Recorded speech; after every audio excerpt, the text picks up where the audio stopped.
तपाईँ चाहिँ इक्जाम आउँदाखेरि इक्जामको लागि कसरी पढ्नुहुन्छ? अनि नर्मली चाहिँ होइन, म चाहिँ अहिलेसम्म आफ्नो लाइफमा कहिले इक्जाममा चाहिँ फेल भएको थिएन। अनि ब्याचलर्समै आएर होइन थर्ड सेममा चाहिँ एउटा चाहिँ ब्याक लागेको थियो। अनि त्यो ब्याक लाग्नुको पनि लङ स्टोरी छ क्या, किन ब्याक लागेको थियो भनेर।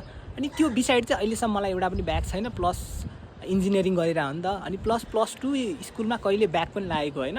अनि म सधैँ रेगुलर पढ्ने स्टुडेन्ट पनि होइन क्या, होइन टपरहरू पढ्छ नि त पुरै वर्षैभरि सेमेस्टरभरि। अनि म चाहिँ होइन इक्जामको 2-3 दिन छुट्टी हुँदाखेरि त्यही 2-3 दिनमै पढेर पास हुने हो। र तपाईँहरूलाई पनि यस्तै होइन इक्जाममा चाहिँ कहिले फेल नभइकन पास हुने, प्लस होइन राम्रैसँग पढेरै पास हुनु छ भने मसँग एउटा ट्रिक छ क्या। अनि म त्यो के गर्छु भन्दाखेरि कुनै पनि सब्जेक्टको होइन इक्जामको लागि प्रिपेयर गर्दाखेरि सुरुको होइन 3-4वटा च्याप्टर मोस्ट इम्पोर्टेन्ट हुन्छ क्या। किन हो खै मलाई थाहा छैन होइन। सुरुको च्याप्टरमा चाहिँ सबै बेसिक्सहरू लेखिदिएको हुन्छ क्या। अनि त्यो बेसिक्स चाहिँ होइन जतिसुकै लामो च्याप्टर भए पनि एकचोटि 2-3टा च्याप्टर क्रस भएपछि आउने सबै च्याप्टरहरूमा चाहिँ त्यही बेसिक्सबाटै सबै कुराहरू लेखिएको हुन्छ क्या।